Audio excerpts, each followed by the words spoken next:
atunda musimba gwa Mungu.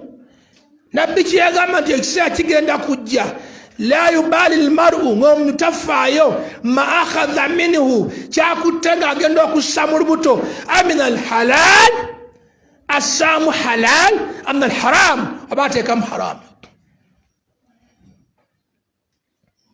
Amanyi mu kibuga Diniya masjidi alidina ayimina alidina kuliko ebigambo. Amanyi mu kibuga masjidi Siddiiki kuliko ebigambo. Babiwandiikirako baki?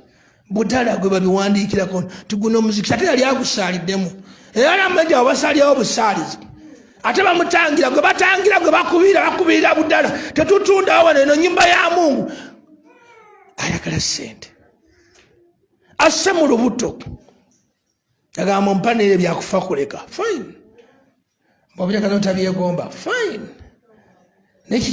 kiki kyogenda okuleka ku nsalo gyena abanga tulowooza edduniya eno kwe tuli buli muntu alowooza mbu edduniya tugenda kugigabanako buli kintu otwale byonna pakeji oteekemu n'ebitali Mungu byateeka mu pakeji yo tekisoboka.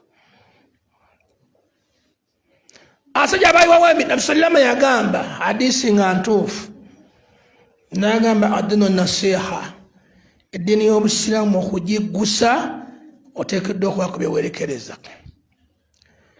Nabi wamugamba yakulira limani ya Rasulallah tuwerekereza tutya nagamba lillahi walikitabihi walirasulihi wala'immati almuslimin wa ammatihim.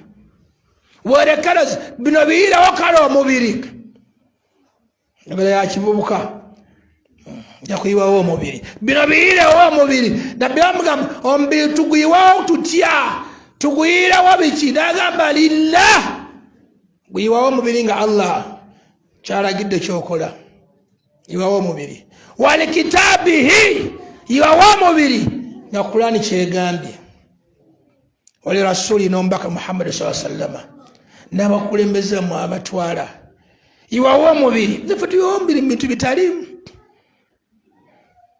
iwawo omubiri mu bintu bitaliimu. Eno period eyakamala okutambula abantu bayirewo emibiri gyabwe.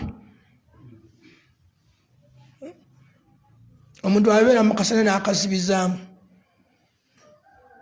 naye nga avuga bodaboda naye n'agiyimiriza naga kati bodaboda nkuyimiriza kati ngenda kutambuza nga kifaananyi kya muntu wange yeesimbyewo nkiteeke wali mu sitense nkisiimuule nkiwe ne soda n'azibya olunaku nebuziba n'akizzayo n'akiteeka mu nnyumba. Iwawo omubiri guyirewo Allah agamba ki? Nabbi agamba ki? Abasajja bembagayo mu nsi tebaalimu baafa naye baayiwawo omubiri obusiraamu butambule batya ne bateekawo ebifo nga bino bazimbewo ennyumba za Allah basiraamu basaalirewo siraamu basaalirewo. Haji Kasule Wandiga mumulaba muyitawo omuzikiti Wandiga mugulaba yateekawo ne wakufu abasiraamu yamanya bayinza okwagala sente zaabwe n'alekawo kakalina nti gano bajjanga kujjamu ssente basiige omuzikiti langi beguli bagufeedinze yafa dda kinana ndowooza nga mu 7 ekyana yafa dda.